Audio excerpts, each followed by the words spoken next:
이스라엘이 지금 딱 보니까요, 군사적인 대응력과 대응 수위가 훨씬 고도화된 것 같아요. 그러면 진짜 전면전이라는 거는 이거는 사실 무모한 도전이겠는데요. 저는 전면전이란 말에 동의하지 않습니다. 예. 이거는 일방적으로 두들겨 패는 거예요. 지금 이스라엘이 이번 사건으로 보여주는 건 딱 하나입니다. 적한테 말할 수 없는 공포를 심어준다. 내가 사용하고 있는 모든 전자기기에 이스라엘 애들이 언제 무슨 짓을 할지 모르겠다. 이런 공포에 시달리는 거예요. 오늘의 플러스, 일촉즉발의 중동 상황에 대해서 점검해 보겠습니다. 샤를 군사연구소의 이세환 대표 나왔습니다. 어서 오세요. 네, 안녕하세요. 예. 근데 항상 궁금했습니다. 왜 샤를인가요? 아, 이게 예전에 제가 그 다른 방송에서 했을 때 예. 그 전쟁사 하면서 예. 그때 나오는 인물이 하나 있었어요. 샤를 8세라고 예. 프랑스 이탈리아 전쟁에서. 근데 그 샤를 8세가 밀리터리 덕후인데 저하고 좀 성향이 비슷하다고 해가지고 예. 그때부터 아, 그래서 아주 특별한 뜻이 있는 건 아니었군요. 네, 네. 예. 자, 오늘 할 얘기는 좀 무겁습니다. 그런데 네. 이스라엘이 레바논의 헤즈볼라를 대상으로 대규모 융단 폭격을 했다고 들었습니다. 네. 지금 상황은 어떤지 설명 좀 해주세요. 그동안 그 이스라엘은 하마스와의 전쟁에 집중하고 있었는데 네. 올해 지금 상반기 지나면서부터 헤즈볼라와의 그 대결이 점점점 이제 고조가 됐었죠. 왜냐하면 이제 이란하고 서로 한번 치고받았잖아요. 그 미사일 가지고. 네. 그 다음에 여름 끝 무렵부터 이스라엘이 이 헤즈볼라에 대한 강력한 압박을 했고 지금은 그 압박이 완전히 정점으로 치닫는 그런 상황이죠. 아, 그렇군요. 네. 외신을 보니까요, 뭐 레바논은 거의 전쟁 상태인 것 같더라고요. 네. 대부분 남부 지역에 있는 분들은 다 다른 데로 피난도 가고, 네. 그리고 레바논 내부의 여론들도 뭐 헤즈볼라냐 아니냐 이걸 떠나서 정말 강성인 것 같은데 조만간 지상군 투입까지 해서 전면전까지 치달을 가능성이 점점 높아지고 있나요? 뭐 전면전이라는 얘기를 많이 하는데요. 예. 제가 봤을 때 중동에서 이스라엘군하고 전면전할 나라는 없습니다. 아, 왜요? 예, 지금 이스라엘이 가장 압도적인 군사력을 갖고 있기 때문에 특히 그 레바논은 거의 공군이 없어요. 그리고 예. 헤즈볼라도 이게 무장 단체이기 때문에 공군도 없고 지대공 미사일도 없습니다. 그렇기 때문에 중요한 건 이스라엘이 공습하는 대로 속수무책으로 다 하는데, 근데 예전과는 달리 이스라엘 공군의 그 폭격 강도도 높지만 또한 헤즈볼라의 사상자 수도 훨씬 많거든요. 예전에 비해서. 이걸 한번 주목해 봐야 될 것 같아요. 헤즈볼라의 사상자 수가 높다라는 의미는 네. 그만큼 전면전에 준하는 그런 강경 기조가 생길 거다, 그런 맥락이신 거예요? 그럴 수도 있습니다. 예. 그럴 수도 있는데 지금 왜 이렇게 속수무책으로 많이 당하느냐. 아. 왜냐하면 이번 삐삐 테러 사건으로 예. 이 삐삐 테러 사건이 이 헤즈볼라의 지금 속수무책으로 당한 거에 굉장히 많은 연관성이 있다고 저는 봐요. 아, 그렇군요. 네. 그 삐삐부터 한번 여쭤볼게요. 네, 네. 저는 정말 충격이었어요. 네. 이 영화에서나 나올 법한 네. 갑자기 누군가가 사용하는 기기들이 다 같이 동시다발적으로 폭발해서 그걸로 특정인을 정밀 타격을 줄 수 있다. 이게 어떻게 보면 영화에나 나오는 일이 아니라 실제 이게 가능하구나를 본 것 같은데, 일단 이 삐삐가요, 그러면 이스라엘 측에서 헤즈볼라의 어떤 특정 대상자들이 그걸 사용하도록 유도했고 네. 그 사용할 그 기계에 미리 그런 장치를 심어놓은 건가요? 네, 이게 사실 뭐 영화에서 나올 법한 일이 아니라 영화가 이스라엘을 많이 따라한 거예요. 오히려 이스라엘은 이런 작전을 굉장히 많이 펼쳤는데 제가 만약에 이 사건을 조사하는 조사관이라면 예. 저는 이 삐삐의 배터리 공급 업체부터 먼저 조사할 것 같아요. 네. 왜냐하면 보통 이 제조사에서 제조 과정에 폭탄을 심었다, 이건 사실 좀 힘듭니다. 네. 그러니까 왜냐하면 이게 대만 회사잖아요. 네. 그다음에 뭐 헝가리에 있는 뭐 동유럽에 있는 뭐 어떤 국가에서 이제 이걸 뭐 제조 뭐 페이퍼 컴퍼니가 제조했다 이렇게 얘기하는데, 뭐가 어떻게 됐든 이 회사의 로고가 붙어 있는 기기에다가 제조 과정에서 이렇게 됐다. 그럼 이 로고가 붙은 이 회사는 앞으로 아무런 기계도 팔 수 없게 되겠죠. 그렇게 되겠죠. 예, 그래서 네. 저는 이건 조금 가능성이 낮다고 봐요. 그다음에 두 번째는 그렇다면 레바논에 통관하는 과정에서 네. 이거를 했다. 아. 거기다 뭐 이게 뭐 폭탄을 심었다. 근데 이것도 쉽지가 않습니다. 왜냐하면 3,000개거든요. 예. 아무리 많은 요원이 투입되고 뭐 3개월간 했다고 하더라도 3,000개를 일일이 포장을 푼 다음에 그다음에 삐삐를 분해해서 그 안에 폭탄을 심고 다시 삐삐를 결합하고 다시 재포장을 한다, 쉽지가 않을 것 같아요. 예. 더군다나 이게 레바논에서의 통관이기 때문에. 예. 그렇다면 저는 가장 손쉬운 방법이 뭘까? 전 배터리 안에다가 폭약과 기폭 장치를 다 넣은 그 배터리가 공급될 거라고 저는 봅니다. 아, 그러니까 배터리를 어떤 뭐 제조사가 어딘가로부터 납품 받을 텐데 그렇죠. 그 배터리에 이미 그게 들어가 있을 가능성이 제일 높다. 그 얘기군요. 정확한 지적이십니다. 왜냐하면 배터리 하나는 보통 알카라인 배터리가 24g 정도 합니다. 네. 그다음에 그 보통 이제 충전식 배터리는 한 40g까지 하거든요. 네. 근데 요즘에 어떤 기술이 나왔냐면 이 5g 정도의 폭약으로도 충분히 사람한테 해를 입힐 수 있는 이런 폭탄이 나왔어요. 그래요. 근데 그렇다면 이런 폭약에다가 기폭 장치도 굉장히 간단하거든요. 네. 특정 신호만 받으면은 배터리에서 전기 받아서 그냥 폭발하게 하면 되는 예. 거예요. 요것만 넣는 요 작은 거를 배터리 안에다 같이 넣는 건 그렇게 어려운 기술은 아닙니다. 그런데 요즘에 이런 거잖아요. 그렇다면 이 배터리를 어디서 껴야 되느냐? 네. 말씀하셨듯이 우리 교수님께서 말씀하셨듯이 분명히 우리가 삐삐 사면 예전에 기억 더듬어 보면 삐삐 사면 이게 AA 배터리 하나가 들어 있어요. 예. 그럼 이제 상자 열어보면 삐삐 있고 옆에 이제 배터리 하나가 이렇게 있거든요. 예, 그렇죠. 그럼 그거 보통 이렇게 해서 껴버려요. 예. 그럼 이 중요한 건 이 배터리가 언제 활성화가 되고 이 삐삐가 언제 활성화가 되고 이 배터리가 달기 전에 폭발시켜야죠. 예. 그렇다면은 저는 이렇게 생각해요. 일단은 제조사에서 제조는 했으되 이 배터리에다 폭약을 심었고 중요한 건 이 단말기 회사를 해킹해서 이 단말기의 일련 번호를 3,000개를 다 땄을 거예요. 분명히. 왜 따야 되느냐? 예. 이게 레바논으로 넘어가서 예. 통신회사에 이제 등록이 되죠. 예. 그럼 통신회사에서 이 단말기 하나하나에 번호를 부여한단 말이죠. 즉 이 단말기 번호와 통신회사에서 부여한 번호를 다 따야지만 이 단말기 기기가 활성화되는 걸 확인할 수 있습니다. 그렇겠네요. 사실 우리가 삐삐 살 때는 공기계잖아요. 그렇죠. 그러니까 이게 누구한테 가는지를 모르니 그렇죠. 당연히 누구에게 어떤 번호가 부여됐는지를 해킹 등으로 얻어야 이게 가능하군요. 그렇죠. 그러니까 제조회사 그다음에 레바논의 이동통신 기지국 회사 이런 것도 전부 다 해킹해서 이것이 완벽하게 활성화되는 걸 확인했을 거예요. 그다음에 확인하고 나서 이게 기폭시키는 시간도 중요하거든요. 네. 잘 때는 보통 삐삐 잘 안 차고 있잖아요. 그렇죠. 들고 있을 때 해야 되니까. 예. 근데 어딘가 몸에 지니고 있을 때 폭발시켜야 되거든요. 예. 근데 이번 나온 그 영상 보면 대부분 낮에 폭발시켜요. 예. 그래서 일괄적으로 전부 다 활성화된 걸 확인하고 일괄적으로 폭발 신호를 보내서 폭발시킨 것 같습니다. 이야. 정말 치밀하네요. 네. 이 얘기는 달리 말하면 이스라엘이 언젠가 네. 헤즈볼라 사람들에게 우리가 타격을 입혀야 될 수 있으니 사전에 이런 게 다 준비가 되어 있고 드디어 우리가 뭐 보복일지 뭘지 모르겠습니다만 이스라엘 입장에서 보복이라고 얘기하겠지만요. 그런 시점이 됐다 해서 이런 상황이 감행된 건데 그러면 이스라엘은 이거 말고도 또 다른 여러 가지 트랙이라고 해야 될까요? 네. 이런 거 또 있겠는데요? 요번에 이제 삐삐 말고도 워키토키도 그렇게 됐잖아요. 네, 그러니까 맞아요. 배터리가 들어가는 건 뭐든지 그렇게 할 수 있다. 이걸 보여준 거예요. 이게 중요한 게 뭐냐면은 이거 생각해 보세요. 왜 그렇다면 헤즈볼라가 삐삐를 썼을까? 예. 헤즈볼라가 원래는 휴대폰 썼어요. 다 휴대폰 써요 요즘. 네. 휴대폰 썼는데 자꾸 이 휴대폰이 해킹당하고 추적되는 거예요. 그래서 아예 이것을 할 수 없는 삐삐로 바꾼 거거든요. 네.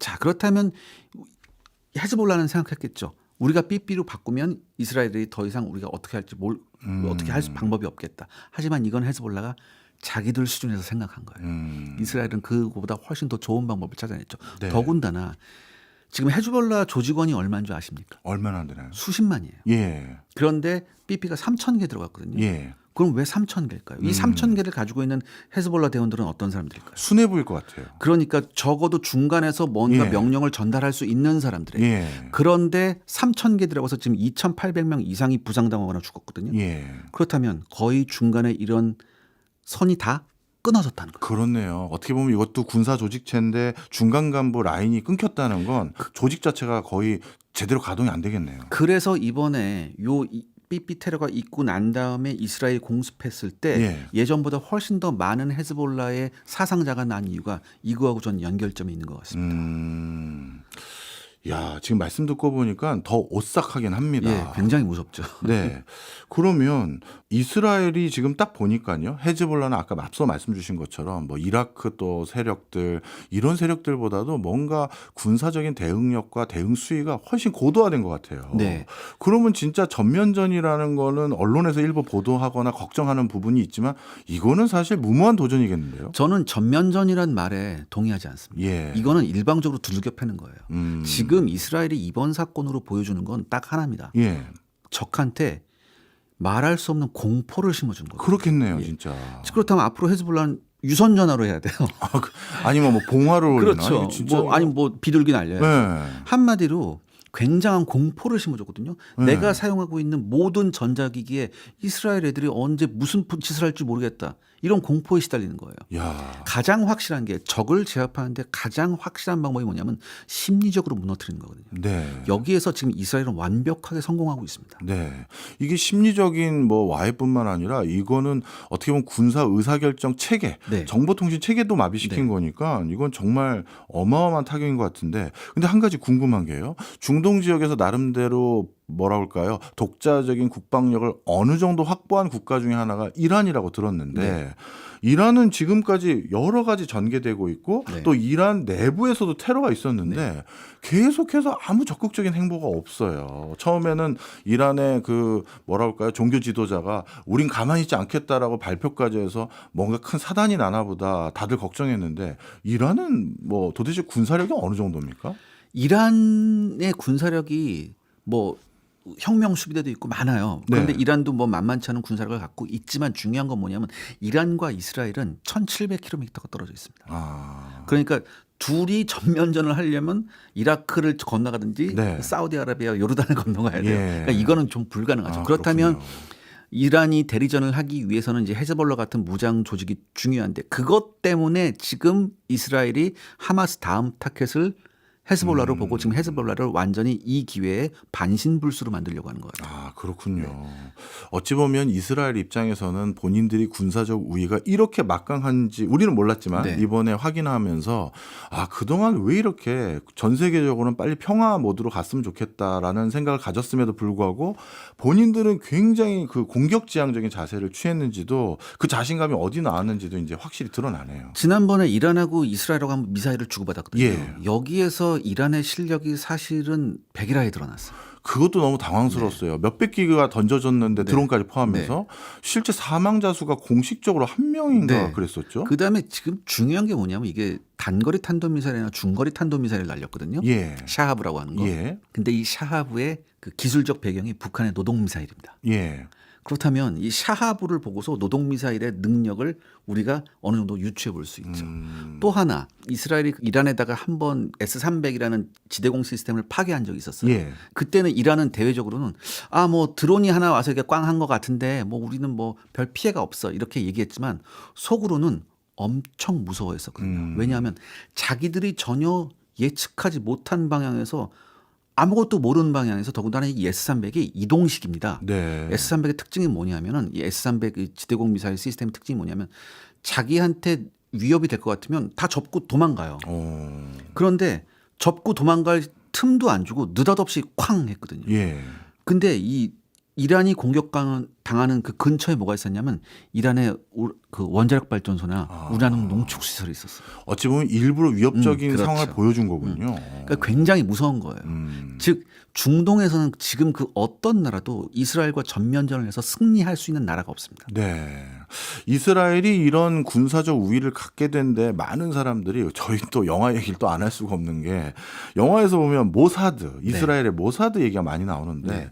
이스라엘의 모사드라는 조직 어떤 조직입니까? 그러니까 이스라엘의 모사드라는 조직은 이스라엘 건국과 함께 출발했어요. 예. 그러니까 처음엔 뭘 했냐면 나치 잔당을 색출한 나치 네. 잔당 잡아오는 거. 네. 전 세계에 퍼져 있는. 그다음에 이스라엘이 건국과 동시에 전쟁을 했잖아요. 이집트하고 전쟁을 했죠. 계속해서 이집트하고 전쟁을 했는데 중요한 건 이 이집트에 무기를 공급해 주는 쪽이 소련이었습니다. 네. 그래서 이스라엘이 소련에 대한 왜냐하면 그 이스라엘의 그 유대인 인구 구성 비율 중에 네. 러시아계 유대인이 제일 많아요. 그래서 이스라엘은 소련 내에 굉장히 탄탄한 네트워크를 구축하고 있었어요. 네. 냉전 시절 크렘린 광장에 있는 사람 절반은 이스라엘 첩보원이라는 얘기가 돌 정도였습니다. 그 정도로 이스라엘의 첩보 능력은 세계 최고 수준이죠. 아마 그런 첩보 능력이 그런 적극적이고 적재적소에 대응할 수 있는 가장 중요한 요인이 됐겠네요. 예, 그러니까 원래 보통 서방 국가도 첩보 조직이 막강하지만 네. 중요한 건 원하는 표적을 마음대로 제거하거나 이게 힘들잖아요. 그렇죠. 예를 들어서 비밀 작전을 하더라도 의회의 승인도 받아야 되고 나중에 이게 공개가 되면 큰 문제가 되니까. 사실 미국 같은 경우도 진작 오사마 빈 라덴에 대해서는 결단이 섰지만 네. 잡는데 정말 오래 그렇죠. 걸렸잖아요. 근데 이스라엘은 주저하지 않거든요. 이게 이스라엘의 무서운 점이에요. 그러면 이번에도 모사드가 어떤 적극적인 역할을 다 했겠죠. 그럼요. 주도적인 역할을 했죠. 당연히. 야, 앞으로 이제 우리가 어떻게 해야 될지가 저는 우리나라도 이제 걱정이 슬슬 되기 네. 시작하는데요. 저 21세기 들어서 수행됐던 모든 전쟁, 그러면 이게 진짜 전쟁으로 가는지 안 가는지 그 초입에 막 무기들도 근처에 갖다 놨다고 하고 군사들도 모여서 어디 다 뭐 모여 있다고 하고 그랬을 때 이게 그냥 전시성 시위인 건지 실제 전쟁이 감행되는 건지 이걸 판단하는 가장 중요한 그 뭐랄까요? 계기가 해킹을 했느냐 안 했느냐에 있다고 하더라고요. 이런 해킹 기술 또 그걸 또 적극적으로 또 활용할 수 있는 모사드 같은 조직 이런 거는 다른 중동 국가들은 못 만드나요? 예, 굉장히 힘들어요. 왜요? 왜냐하면은 일단 이스라엘은 여러 군데서 여러 유럽 국가에서 참전자들과 여러 가지 다양한 경험을 하는 사람들이 모였단 말이죠. 예. 그렇기 때문에 이게 가능했어요. 하지만 중동 국가들은 그게 아니었거든요. 어디 가서 뭘 배워야 되고 예. 배우고 이제 이런 얘기도 있습니다. 유럽 교관들이 이제 중동에 가서 교육을 해보면 참 나쁜 학생들이다 이런 얘기를 굉장히 많이 해요. 성실하지 않나요? 네, 그런 얘기를 굉장히 많이 해요. 아, 그렇군요. 네. 이란을 보면요. 이란에는 공대를 엄청 육성하고 네. 국가적으로도 그 어떤 과학기술을 국방 안보와 결부시켜서 많은 노력을 하고 그래서 핵탄두나 아니면 미사일 여기도 고도화됐다고 하는데 네. 아니 정보력은 이렇게 못 따라잡는 이유가 뭔지 정말 궁금해요. 이게 뭐냐면 아시겠지만 산업이라는 게 전반적으로 고도화돼야 돼요. 현대에서는. 그러니까 뭐 우리가 무기 제조 기술만 좋다? 나머지 인프라가 형편없으면 이게 같이 못 올라갑니다. 절대로. 네. 그러니까 전반적으로 산업이 고도화가 돼야 되는데 중동이 그게 안 되고 있죠. 그래서 지금 사우디아라비아 같은 경우도 전반적으로 산업을 고도화시키기 위해서 예. 엄청나게 노력하는 이유가 바로 그런 거예요. 네. 지금 상황을 한번 종합해 보겠습니다. 그럼 이런 가상의 시나리오도 나올 것 같아요. 이란은 잠재적인 핵 보유국이다. 우리 이렇게 분류하지 않습니까? 만들면 바로 만들 수 있고 어쩌면 이미 만들어 놨는지도 모르겠고요. 네. 그런데 이란이 그런 걸 만들어 놓고 이미 가지고 있고 그래서 안 되겠다. 도저히 안 되겠다. 이스라엘에 뜨거운 맛을 보여줘야겠다 했다 하더라도 이런 상황이라면 이스라엘이 사전에 그 정보를 먼저 취합해서 그걸 할 것 같은 시점에 이란에도 뭐 삐삐와 유사하든지 휴대폰이든 간에 그런 걸 또 정밀해서 또 딱 타격을 주면 끝나버릴 것 같은 생각이 들거든요. 이미 그런 일이 있었잖아요. 그 언제죠? 얼마 전에 하마스 지도자가 이란에 그때? 들어가서 암살됐잖아요. 네. 이게 이 하마스 지도자가 원래 카타르에 살았거든요. 예. 근데 카타르는 이스라엘과 관계가 괜찮아요. 예. 그래서 이스라엘이 카타르를 곤란하게 안 하려고 공격을 안 했고 이 사람이 이란에 갔었을 때 이제 폭살을 시킨 건데 예. 이게 뭐 처음에는 뭐 이란이 이런 얘기했죠. 뭐 외부에서 로켓 쏴서 이건 다 거짓말이에요. 건물 2개 층이 날아갔거든요. 네. 이거는 그 내부에서 폭발시킨 건데 그렇다면 내부에서 폭발시켰다면 그 방에 누가 들어가냐 알아야 될 거 아니에요. 그렇네요. 이건 그만큼 이스라엘이 이란에 인적 네트워크를 엄청나게 깔아놨다는 얘기입니다. 그러니까 유대인이 이란에서 살면서 그 활동을 해준 게 아니라 어떻게 보면 중동인들, 네. 아랍인들 네. 중에서는 이미 인적 네트워크에 이스라엘에 포섭된 사람이 많은 네, 거예요. 이거는 뭐 어떻게 손을 못 쓸 정도예요. 네. 그래서 이란이 지금 그 일이 있고 나서도 꼭 아무런 조치를 못 취하잖아요. 그러니까요. 네. 야, 이게 뭐 정말 어마어마한 상황인 것 같은데 모르겠습니다. 제가 만약에 이스라엘 사람이 아니라 중동 사람이라고 제가 그냥 한번 가정을 해보면요. 약간 치욕적이다고 생각하는 분들이 많을 것 같아요. 그리고 좀 자괴감도 들 것 같고요.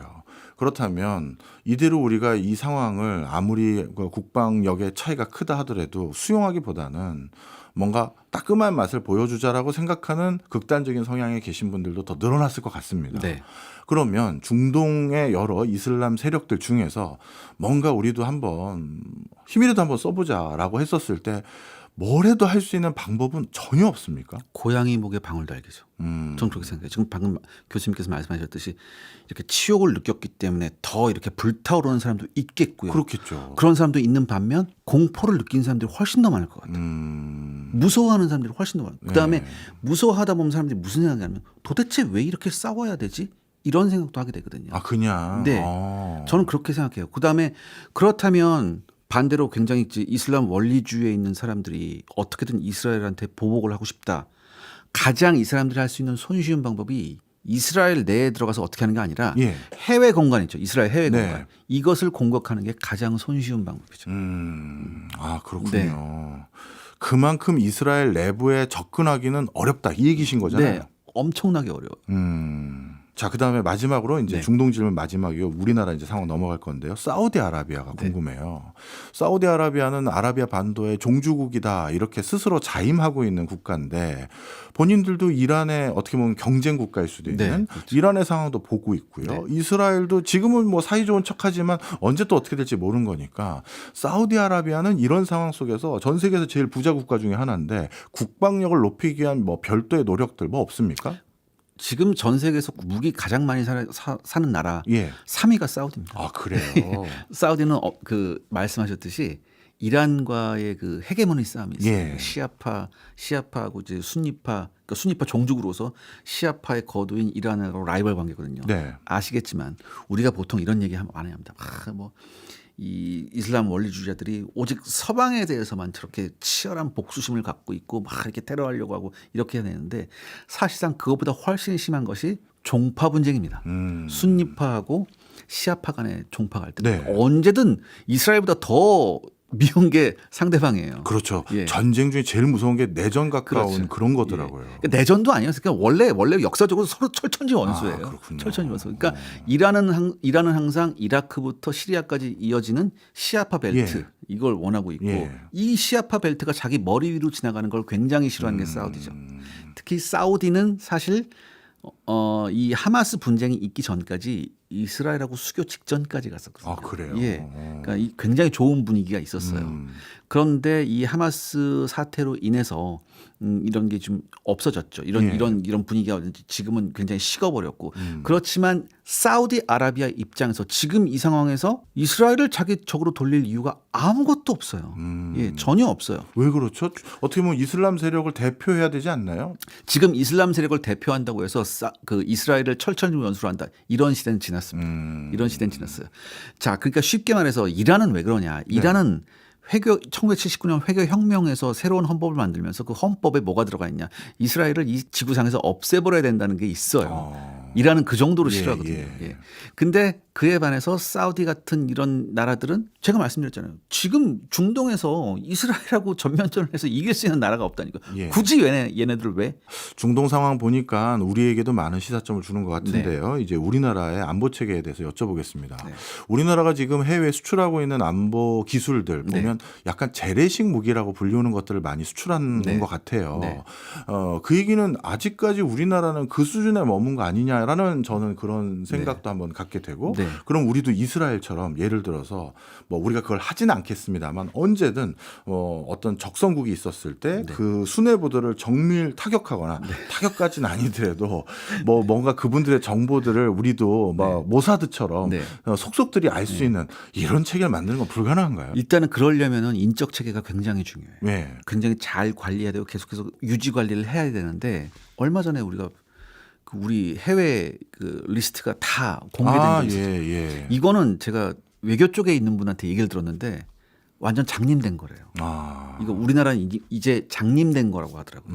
그러니까 이런 굉장히 허술한 이게 우리가 저 OECD 뭐 10위권 국가고 막 이런데 그다음에 북한하고 대치하고 있으면서 안보 의식이 굉장히 높은 나라 중에 하나인데 과연 이게 진짜 이런 일이 벌어졌을까 하고 믿어지지 않을 정도거든요. 근데 이런 일이 사실 벌어졌단 말이죠. 전 도대체 이걸 어떻게 수습해야 되느냐. 전 굉장히 좀 솔직히 말해서 앞날이 깜깜합니다.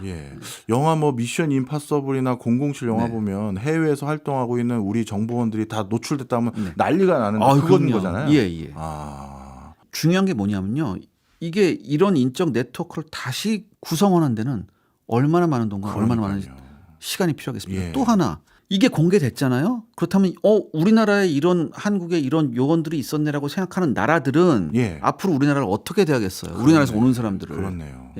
예를 들어서 뭐 우리나라 사람들이 우리나라 뭐 요원이 뭐 기업가로 뭐 신분을 위장해서 들어왔다. 다음부터 우리나라 그 나라의 기업과 제대로 가겠어요? 그렇네요. 네. 모든 우리 군 내 어떤 정보 라인에 있는 모든 시스템을 다시 한번 점검해야 된다. 그리고 이런 일은 너무나 엄청난 사건이거든요. 도대체 이거 뒷수습을 어떻게 해야 되냐. 그리고 이거를 조금 수습할 지금 능력이 있냐 이런 것도 좀 의심이 되고 네. 또 하나 요즘에 굉장히 많이 나오는 얘기 중에 하나가 뭐냐면 북한이 지금 위기설이 많이 나오잖아요. 예. 북한 정권이 지금 흔들릴지도 모르고 곧 뭐 이런 얘기가 굉장히 많더라고요. 예. 전 그것도 다 좋아요. 다 좋은데 전 반문하고 싶은 게 뭐냐면 예. 그렇다면 만약에 그런 급변 사태가 북한에서 일어났다.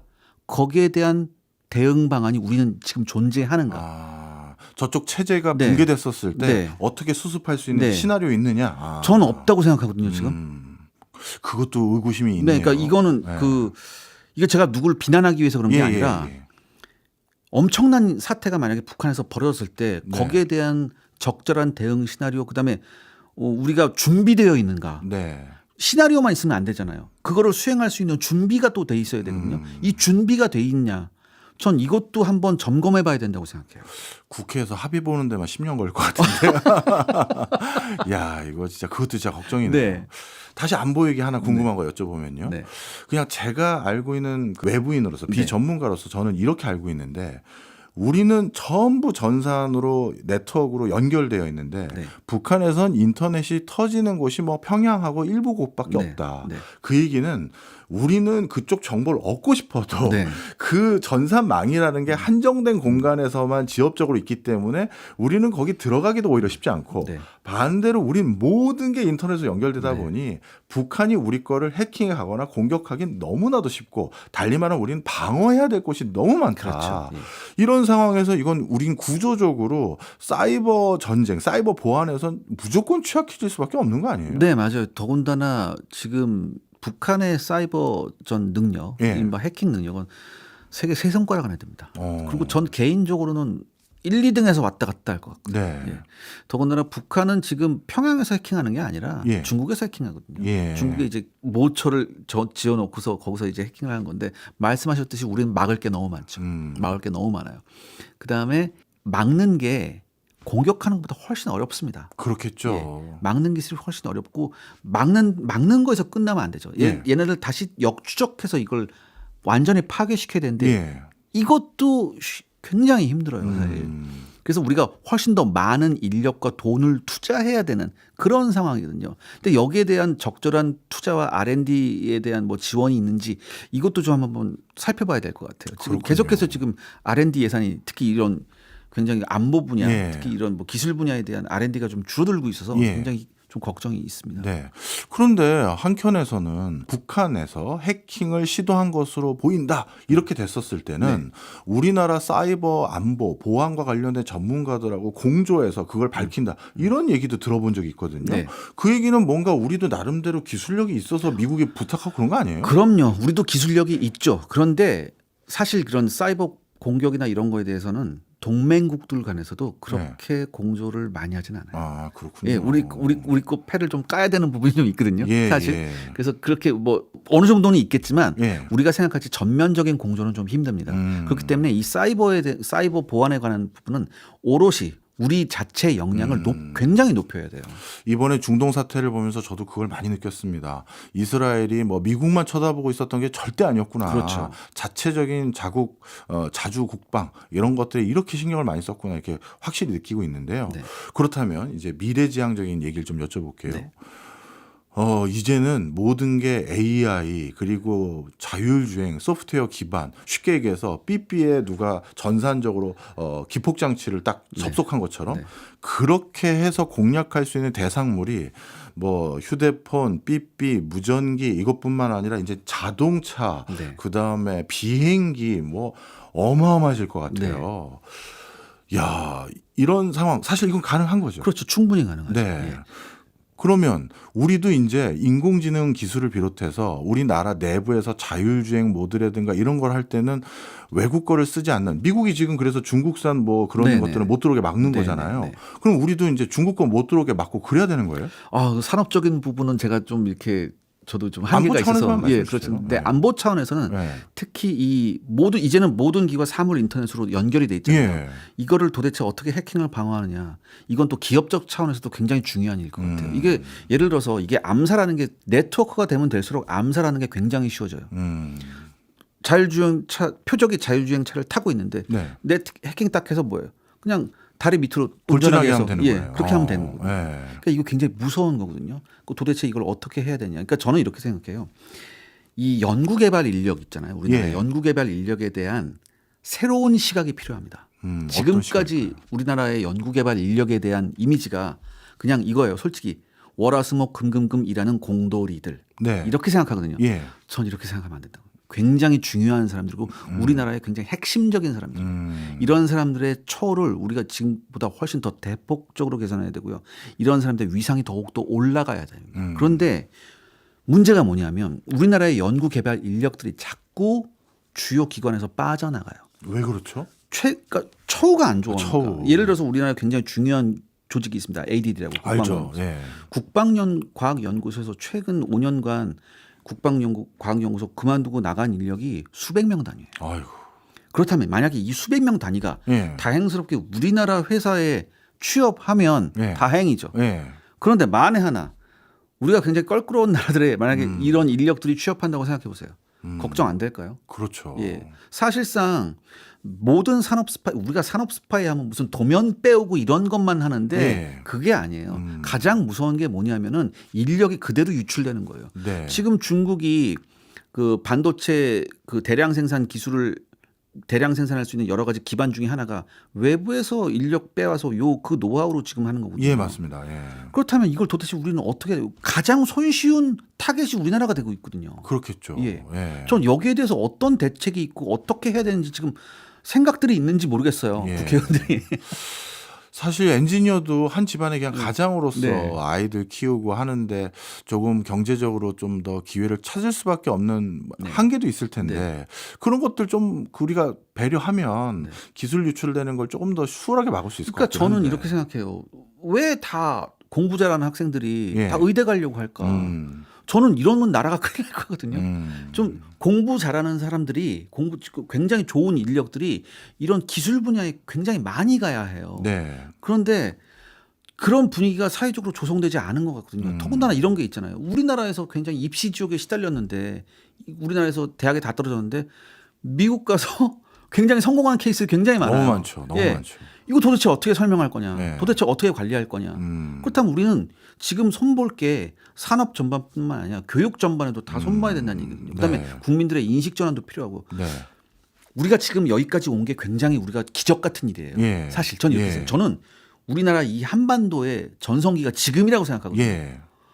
지금보다 과거에 우리나라가 그 어떤 때보다 해외에 이렇게 영향력을 발휘할 수 있었던 적이 없잖아요. 예. 저 지금이 전성기라고 생각하는데 이 전성기에 과연 우리가 어떤 선택을 해야 되는지 굉장히 많이 고민해봐야 된다고 네. 생각합니다. 그럼 자연스럽게 다시 이스라엘 얘기를 여쭤보지 않을 수 없어요. 네. 이스라엘은 우수한 인력들이 국방, 방위 산업에 많이 종사할 수밖에 없는 어떤 사회적인 토대가 제공되고 있습니까? 네, 그런 게 굉장히 많아요. 그래요. 이스라엘은 이스라엘 최대 기업이 왜 LBC라고 뭐 예. 엘테사라고 해서 국방 기업이에요. 예. 근데 이런데 엄청나게 고급 인력이 많습니다. 그다음에 이스라엘 자체 내에 있는 대학들의 공과대학 수준도 굉장히 높고요. 다만 이스라엘도 고민이 있어요. 네. 이게 종교가 굉장히 중요한 나라다 보니까 종교만 파겠다 이런 사람들이 있어요. 그렇겠죠. 예. 그래서 사실상 그 이스라엘 우파 정당의 그 지지 기반이었는데 예전에는 이런 사람들이 숫자가 별로 안 많았거든요. 네. 근데 최근에는 200만 명까지 늘어났어요. 근데 이 사람들의 특징이 뭐냐면 군대도 안 갑니다. 군대도 안 가요? 네, 경제활 활동도 안 돼요. 예. 오로지 종교만 파는 거예요. 그러면서 국가에서 보조금을 받아요. 그건 고민이 되겠네요. 근데 계속해서 지금 이스라엘은 전쟁을 해야 되잖아요. 네. 그러니까 병력이 모자른데 200만 명이 이런 사람들이면 이건 굉장히 고민이 되죠. 더군다나 경제 활동도 안 하고 네. 국가의 보조금을 받아야 되니까. 그렇다면 나머지 세금 내는 이스라엘 국민들은 불만이 없을 수가 없죠. 그렇죠. 이런 문제가 또 있어요. 이스라엘도 나름대로. 네. 우리나라는 종교적인 이유는 아닙니다만 학력 인구 저하 그래서 네. 저출산으로 인해서 군에 복무할 수 있는 숫자가 지금은 사실은 이제 그 징병제 자체도 수정해야 되는 거 아니냐라는 얘기가 나올 정도로 네. 인구가 급감하고 있거든요. 우리나라는 다른 요인으로 인구 감소를 지금 생각하고 국방의 의무에 대한 인력 벌충 이게 네. 고민되는 부분인데 우리나라는 이 부분은 어떻게 풀어야 될까요? 지금 사실 현역에 계신 분들하고 제가 그다음에 초급 간부들 예. 그다음에 이제 부사관 분들 전역하신 분들하고 제가 굉장히 많은 인터뷰를 해봤거든요. 예. 안타깝게도 굉장히 비관적으로 보시더라고요. 더군다나 이런 문제가 있습니다. 이게 질적 저하를 피해갈 수가 없어요. 네. 이게 무슨 얘기냐면 예를 들어서 우리 예전에 현역 갔었을 때 몇 년 전만 한 10몇 년 전만 해도 예. 병장을 달려면 20개월 이상 복무해야 됐었죠. 예, 군 복무 기간이 그렇죠. 길었죠. 예. 그런데 요즘은 어떠냐? 14개월 정도 복무하면 병장을 달아줍니다. 예. 그리고 2달 있다가 몇 달 있다가 전역하는 거죠. 예, 예. 전 세계 어느 나라를 뒤져봐도 징병제를 하는 나라를 예. 뒤져봐도 14개월 1년 조금 넘었는데 병장 달아주는 나라는 우리밖에 없어요.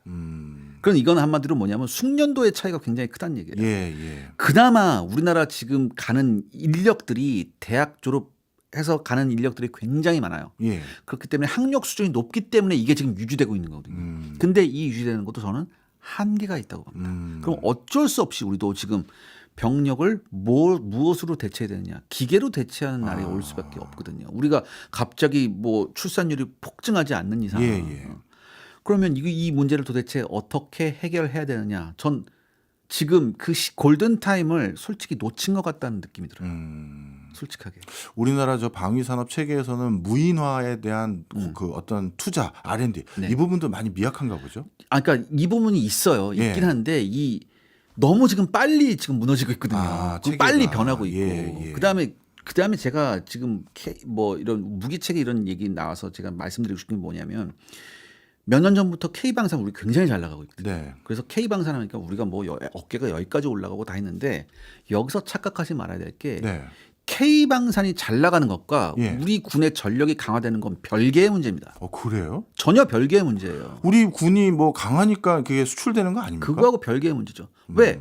아무리 좋은 무기를 주면 뭐예요? 그걸 운영할 인력이 있어야 될 거 아닙니까? 예, 예. 근데 이거를 동일시로 생각을 해요. 예. 이걸 동일시로 생각하면서 와 우리나라 국방력이 더 좋아졌다 이렇게 생각하시고 네. 또 하나 자꾸 언론에서 잘못된 지표를 쓰십니다. 어떤 거죠? 예를 들어서 우리나라 뭐 군사력이 세계 5위라는 얘기 굉장히 많이 예, 했죠. 예, 올해만 들어도 제가 뭐 수백 번 들은 것 같아요. 예, 저도요. 근데 이거는 굉장히 잘못된 지표거든요. 예. 이게 글로벌 파이어파워 지수라는 걸 쓰는 예. 건데 이게 공신력 있는 지수가 아니에요. 그리고 이걸 쉽게 말해서 그 나라가 가지고 있는 무기 체계를 좀 정량적으로 계산하는 게 많아요. 예. 쉽게 말해서 뭐 A라는 국가는 뭐 1960년대에 만든 전차가 500대 있고 B라는 국가는 뭐 최신의 전차가 뭐 100대 있는데 그렇다면은 500대가 많이 갖고 있는 쪽이 훨씬 군사력이 강하다고 봐요. 이런 쪽이. 숫자로 세는군요. 이게 아니거든요, 전혀. 그다음에 이 GFP 파워 지수에서 굉장히 중요한 게 뭐냐면 핵전력이 빠져 있어요. 네. 그렇기 때문에 우리가 핵무기를 가지고 있는 프랑스하고 영국보다도 우리가 지수가 높아요. 5위예요. 그렇군요. 그다음에 제가 결정적으로 여쭤볼게요. 그 GFP 파워 지수에 의하면 우리나라가 5위고 북한이 36위예요. 예. 그럼 상대가 안 되잖아요. 예. 상대가 안 되는데 왜 5위가 맨날 36위한테 군사적으로 시달리죠? 이거 도대체 누가 어떻게 설명해 줄 거예요? 예. 그러니까 전혀 이런 잘못된 지수를 가지고 언론에서 쓰면 안 되고 언론에서 이걸 쓰게 되면 국민들이 착각을 하게 되잖아요. 그러니까 전 그것도 좀 바로잡았으면 좋겠어요. 네. 근데 저도 잘 몰라서 그런지 언론에서 네. 뭔가 기분 좋은 뉴스 보면 저도 가슴이 막 뿌듯해졌거든요. 네. 예를 들어서 미국 같은 경우는 노후화된 군함과 잠수함 네. 이것도 보수할 수 있는 역량도 없어서 네. 한국이나 일본의 조선소들에게 발주하려고 한다. 그러면 야 우리가 군함하고 잠수함이 벌써 이 정도 수준인 거야? 뭐 이런 생각만 가지고 있었는데 그거는 사실이에요. 그건 사실이에요. 이건 사실이고 이거는 굉장히 우리나라가 엄청난 기회를 얻은 거예요. 그래요. 지금은 수송선에 대한 MRO만 즉 유지보수만 할 수 있지만 예. 나아가선 전투함도 할 수 있고요. 네. 지금 미국의 조선산업은 완전히 없어요. 예. 민간 선박은 못 만들어요. 그리고 국가가 엄청난 보조금을 줘서 군용 선박만 만들어요. 잠수함하고. 예. 근데 저는 언젠가 우리가 역량이 굉장히 많이 올라가면 예. 플랫폼 사업에도 우리가 진출할 수 있을 것 같아요. 여기서 말하는 플랫폼 사업은 뭡니까? 쉽게 말해서 선박 선체를 우리가 미군이 사용하는 선박 선체를 우리가 만들고 예. 그 안에 시스템은 미군이 넣는다. 이런 식으로요. 굉장히 중요한 거거든요. 왜냐하면 예. 미국은 지금 이미 미국은 전투함 숫자에 있어서 중국한테 역전당했어요. 예. 역전당했기 때문에 미국의 고민이 크거든요. 예. 도대체 우리가 어떻게 선박 숫자를 중국보다 많아져야 되는가. 예. 첫 번째 대안은 한국과 일본 같은 동맹국을 이용하는 방법. 두 번째는 무인 함대 건설이에요. 근데 여기에는 우리나라 기술이 반드시 필요하거든요. 네. 이제 슬슬 결론을 좀 내보려고 합니다. 이번 이스라엘의 삐삐 사건 이걸로 저는 전 세계가 굉장히 큰 레슨을 얻었다고 생각을 하고요. 그러다 보면 자연스럽게 앞으로의 기술 표준은 기술과 관련된 밸류체인은 미국을 중심으로 한 서방의 밸류체인과 중국이든 어떤 특정 세력을 중심으로 한 또 하나의 밸류체인으로 점점 더 양분화될 것으로 보여져요. 그러면 어쩔 수 없이 우린 비즈니스 하는 국가니까 한쪽 진영에 우리 제품은 안전합니다. 믿을 수 있습니다라고 설명을 할 수 있어야 그쪽 진영이라도 팔 수 있을 것 같은 생각이 드는데 같이 생각하십니까? 네, 저도 동의하고요. 예. 또 하나 이번에 전 생각해봐야 될 게 과연 이번을 반면교사 삼아서 예. 굉장히 많은 레슨을 얻었다고 말씀하셨잖아요. 반면교사 삼아서 우리 군은 예. 과연 무서운가? 예. 적한테 무서운 이미지를 보여주고 있는가? 예. 전 여기에 대한 반문을 하고 싶거든요. 저도 두 번째 드릴 질문이 그거였습니다. 사실 가자지구 사태 보면서 한 100여 년 전만 하더라도 우리가 그런 상황이었잖아요. 국가도 없었던 그런 상황에서 진짜 기적 같은 일로 여기까지 왔는데 어떤 지표에서는 뭐 5위로 평가도 되고 군함과 잠수함은 진짜 만들 수 있는 세계 최고의 역량도 있고 그런데 조금 더 강해져야 될 생각도 분명히 필요해 보이더라고요. 이번에 보니까 그걸 하려면 마지막으로 많은 청취자분들께 어디 신경 써야 된다 한마디 정리해 주세요. 인적 자원 관리가 가장 중요합니다. 네. 지금 인적 자원 관리 특히 지금 중간 간부, 초급 간부들하고 지금 부사관 계층이 지금 굉장히 힘들어요. 이거를 어떻게 정상화시키냐 이게 지금 우리 군이 가지고 있는 가장 큰 고민 중에 하나입니다. 이게 이런 인적 자원 관리부터 먼저 해야 될 것 같습니다. 네. 사실 국가라는 건 공기 같아서 우리에게 너무 쾌적한 환경을 줄 때는 그 귀함을 모르잖아요. 한번 국가를 잃어본 사람들은 그 처절한 마음을 알더라고요. 아, 우리 이세환 대표님 손에 잡히는 국방이라도 하나 만들어 드려서 자주 모셔야 될 것 같아요. 아유, 별 말씀이요. 예, 진짜 오늘 너무 그 귀한 정보들 많은 시사점 오늘 배운 것 같습니다. 지금까지 샤를 군사연구소의 이세환 대표였습니다. 고맙습니다. 감사합니다.